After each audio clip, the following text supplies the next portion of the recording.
Həmçinin qurbanlıq heyvanın şərtləri nədir? Əlbəttə ki, qurbanlıq heyvanda heç bir eyib olmamalıdır.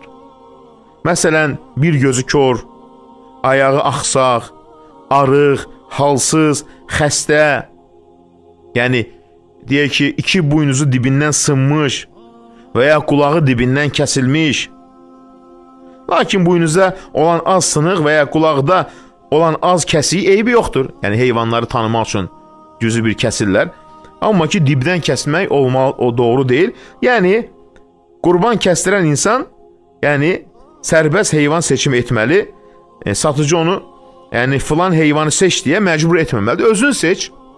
Amma burada bir məqama toxunmaq lazımdır ki, bəzi insanlar görürsən, gedirlər, deyir qoyunu, o qoyunu kəsir, ondan sonra tərəziyə qoyur, çəkir, pulunu verir. Bu doğru deyil. Sən ət almırsan. Sən heyvanı diri çəki al, yəni, kilo öləmi deyil, diri çəkili al, ondan sonra kəstir. Qurban kəsilən vaxt nə vaxtdır?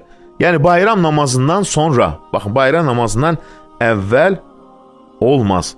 O zaman bayram namazı ölkəmizdə nə zaman qılınırsa, yəni, məscidlərdə bayram namazı 8-də qılınır, 9-da qılınır, bəziləri yerə 8-in yarısı qılınır. Ona görə də bayram namazı məsciddə qılınandan sonra kəsilməlidir. Amma ondan əvvəl kəsilmək nədir? Düzgün deyilmi? Düzgün deyil, yəni. Olmaz. Peyğəmbərimiz sallallahu əleyhi və səlləm nədir? Deyir ki, bayram namazından sonra. Bayram namazından sonra, yəni bayram namazı həqiqətən də tək bir gün deyil. Yəni düşünün, Zilhicə ayının 10-u, yəni may ayının 27-si ilk gündür. 28-i, 29, 30-u axşama qədər, yəni axşama qədər nədir? Vaxt var. Ona görə də birinci günə kəsə bilərsən, ikinci günə kəsə bilərsən, üçüncü gündə və bayram dördüncü günü məğrib namazı, yəni günəş batana qədər kəsə bilərsən.